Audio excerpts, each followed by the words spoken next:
Assalamualaikum warahmatullahi wabarakatuh. Halo semua, gimana kabarnya hari ini? Tentu baik bukan? Perkenalkan, namaku Renata Kiki Salsabila. Di sini aku tidak sendiri. Kali ini aku bersama dengan Ibu Herlina, yaitu guru BK SMK Negeri 1 Malang. Gimana kabarnya, Bu? Alhamdulillah baik Renata dan yang lainnya. Assalamualaikum. Ya, semoga kita semua dalam keadaan sehat, baik jasmani maupun rohani. Amin. Oke, langsung saja di sini aku dan Bu Herlina akan ngobrol bareng seputar motivasi belajar yang dapat kalian lakukan menjelang UAS atau ujian akhir semester ganjil. Oke, langsung saja ke pertanyaan yang pertama. Apa sih Bu faktor-faktor yang mempengaruhi motivasi belajar siswa? Ya, sebelumnya kalau kita berbicara mengenai motivasi itu sendiri berasal dari kata motif. Motif itu adalah dorongan atau hasrat gitu ya. Akan tetapi di sini motivasi masing-masing peserta didik atau seseorang itu terbagi menjadi dua, yaitu intrinsik dan ekstrinsik. Di mana intrinsik itu adalah motivasi dari dalam diri kita sendiri, yaitu antara lain seperti minat, lalu cita-cita, seperti itu. Kalau ekstrinsik itu adalah motivasi dari diri luar kita, di mana motivasi ekstrinsik ini tidak dapat kita kendalikan. Itu contohnya berasal dari dukungan orang tua, lalu dukungan guru dan lingkungan juga, seperti itu. Sehingga setiap anak atau setiap siswa, setiap pribadi memiliki motivasi sendiri-sendiri, baik itu ekstrinsik maupun intrinsik. Ya, tadi ada dari orang tua. Seberapa penting sih Bu dorongan atau bimbingan orang tua dalam memotivasi belajar anaknya? Sangat-sangat penting sekali, karena seperti ini ya, begitu kita lahir, manusia itu pendidikan yang paling utama dan lebih banyak didapatkan di lingkungan keluarga. Kita terbentuk dari awal di lingkungan keluarga, sehingga peran orang tua di sini sangat-sangat berpengaruh terhadap motivasi belajar putra-putrinya. Namun seiring berkembangnya zaman, tanpa disadari dan tanpa terasa, pada kenyataannya orang tua sekarang itu lebih banyak menyerahkan tanggung jawabnya kepada sekolah.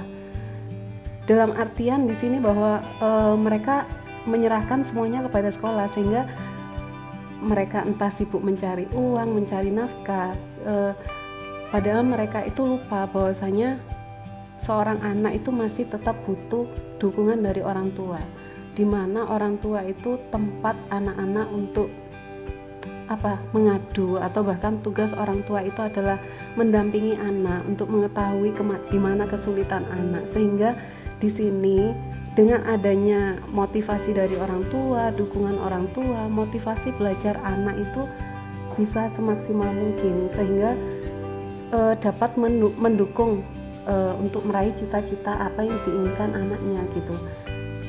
Seperti itu tadi, pada kenyataannya mohon maaf, orang tua sekarang ini pada kenyataannya sering lupa, sehingga tanggung jawab mengenai putra-putrinya diserahkan kepada sekolah. Hal itu yang harus segera diluruskan kembali, dipahamkan kepada orang tua bahwasanya anak itu lebih sering intens berada di lingkungan keluarga.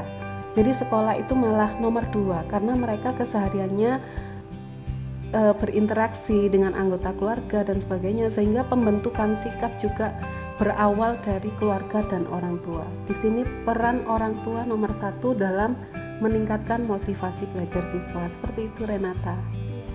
Berarti yang dapat disimpulkan peran orang tua memang sangat penting. Sangat penting, tidak bisa tanpa peran orang tua. Ya.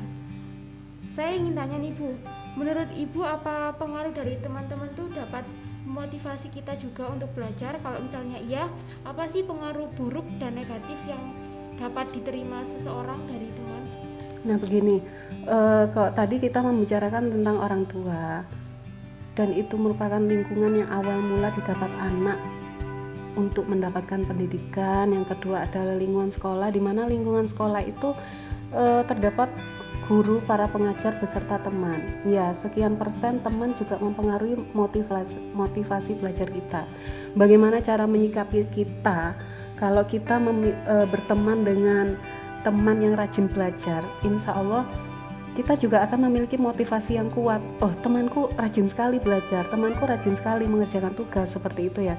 Sebaliknya, jika kita berteman dengan teman yang motivasi belajarnya rendah, sedangkan misal kita memiliki motivasi belajar tinggi, tidak menutup kemungkinan kita itu bisa terpengaruh oleh teman kita, baik itu yang motivasi belajar rendah atau motivasi belajar tinggi. Nah, di sini kalian sebagai siswa setidaknya pintar-pintarlah memfilter mana sih yang harus saya ikuti dan mana yang tidak patut untuk saya ikuti. Bukan kok Bu Herlina di sini mempengaruhi kalian untuk memilih-milih dalam berteman, tidak. Cuma kita harus introspeksi diri. Misal, saya berteman sama si Ani kok tertular ikut rajin belajar karena memang dia motivasinya sangat tinggi, seperti itu.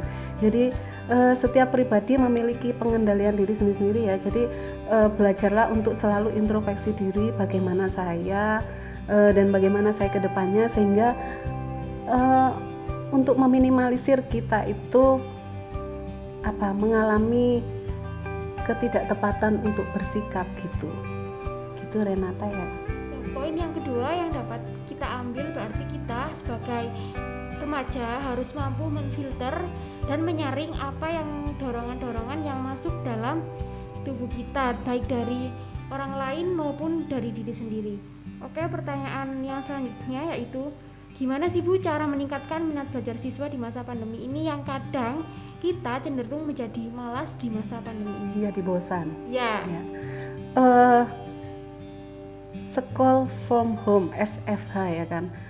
Mau tidak mau, suka tidak suka, kita harus melaksanakan semua itu, yaitu belajar dari rumah demi diri sendiri dan demi orang lain, demi memutus rantai penyebaran COVID. Nah, sebenarnya belajar yang efektif dan efisien di masa pandemi ini itu pintar-pintarnya setiap peserta didik mengelola waktu dan mengelola diri. Misal contoh ya, sebenarnya kita sudah dipermudah dengan fasilitas SMK Negeri 1 Malang, yaitu jadwal belajar kita di sana sudah tersusun rapi melalui LMS, melalui e-learning. Jadi gitu ya, kita sudah dibuatkan e-learning sedemikian rupa. Saya rasa siswa sudah harus dapat menyesuaikan diri. Contohnya misal hari Senin Renata itu mata pelajaran misal yang pertama akuntansi.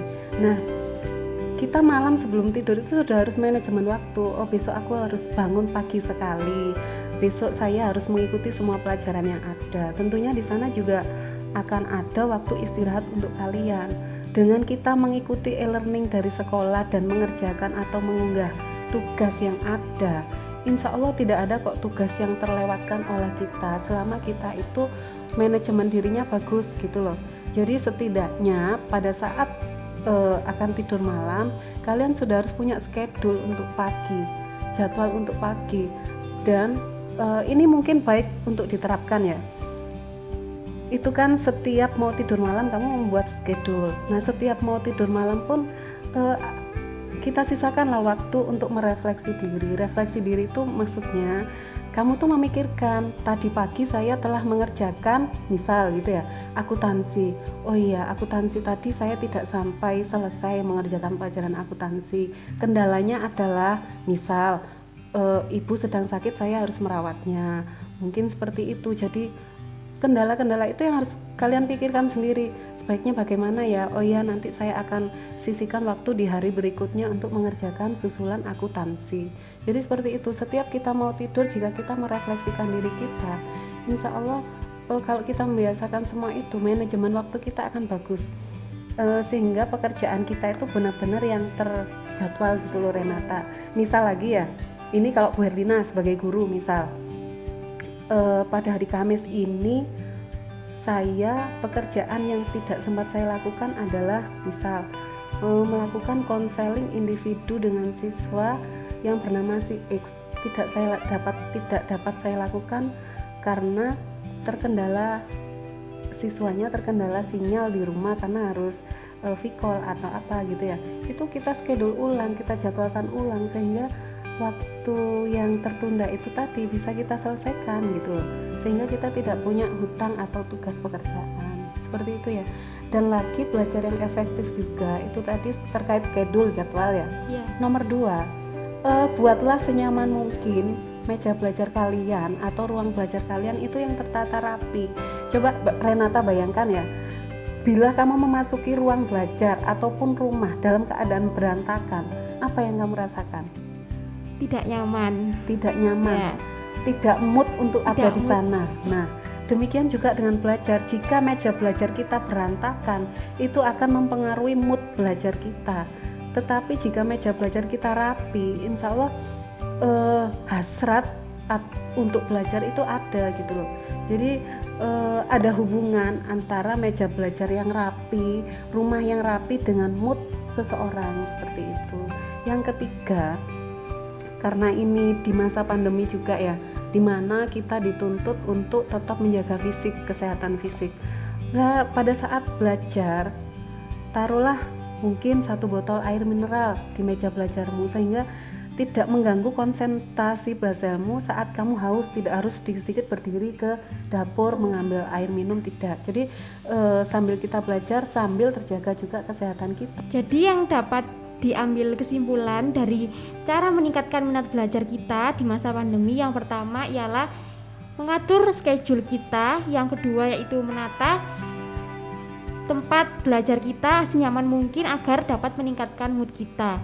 Iya, Renata, itu masih 2 ya, sebenarnya masih ada beberapa. Yang ketiga adalah peserta didik harus mengetahui dirinya itu termasuk tipe pembelajar seperti apa, karena terdapat 3, yaitu gaya belajarnya itu bisa menjadi visual di sini apa berarti terkait dengan penglihatan, auditorial yaitu dengan pendengaran, kinestetik gerak. Nah, seperti itu. Jadi setiap peserta didik atau siswa harus menyadari bahwa dirinya itu termasuk tipe belajar yang mana, begitu loh. Sehingga pada saat belajar tidak mengalami kesulitan, mana yang membuat motivasinya terbangun dengan adanya tipe-tipe belajar yang mereka temukan sendirinya gitu loh. Yang berikutnya bahwa jika kita mengalami kesulitan, kita boleh kontak teman atau guru, baik via V-call, WA atau apa gitu ya. Jadi seperti itu untuk belajar yang efektif dan efisien selama masa pandemi. Dan tentunya jika bisa belajar itu tidak pada saat kita sedang ada tugas. Nah, karena pada kenyataannya banyak siswa yang melakukan seperti itu, belajar hanya saat pada ada tugas.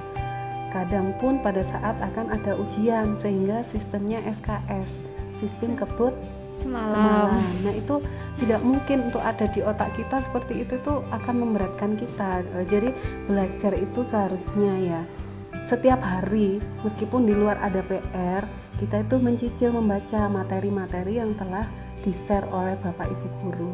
Gitu ya Renata ya. Semoga bermanfaat. Ya, jadi memang peran terbesar yang mempengaruhi memang diri kita sendiri. Oke, lanjut. Kesalahan-kesalahan yang sering dilakukan saat belajar apa aja sih, Bu? Nah, kesalahan-kesalahan yang sering dilakukan saat belajar mungkin tanpa kalian sadari juga. Biasanya karena kita saat ini dengan perkembangan zaman di era digital seperti saat ini, siswa mayoritas tidak bisa lepas dari gadget, sehingga membaca baru sebentar sekian menit, mainan gadgetnya bisa sampai setengah jam bahkan 1 jam. Sehingga belajar yang kita dapatkan tidak bisa banyak karena konsentrasi kita terpecah di sana gitu. Ya. Lalu yang dampak positif dan negatif selama pembelajaran daring yang mungkin Bu Herlina rasakan sebagai seorang guru? Dampak positifnya antara lain siswa kita dan juga Pak Guru kita itu lebih ahli dalam memanfaatkan IT di era pandemi seperti ini untuk daring, seperti Powtoon, KineMaster untuk media-media pembelajaran siswa-siswanya, dan siswa juga lebih pintar lagi dalam mengunggah tugas, serta memanfaatkan teknologi yang ada gitu. Kalau dampak negatifnya siswa bila tidak menemukan media pembelajaran yang tepat akan merasa lekas bosan. Dan yang lebih lagi terkait dengan kesehatan, yaitu lebih ke mata kita, karena kita terlalu sering melihat handphone seperti itu. Oke, dari ngobrol tadi kita bisa ambil pelajaran dan motivasi untuk selalu rajin belajar ya teman-teman. Atas waktunya saya ucapkan terima kasih kepada Bu Herlina. Sama-sama. Semoga penjelasan tadi ini dapat bermanfaat bagi kita semua.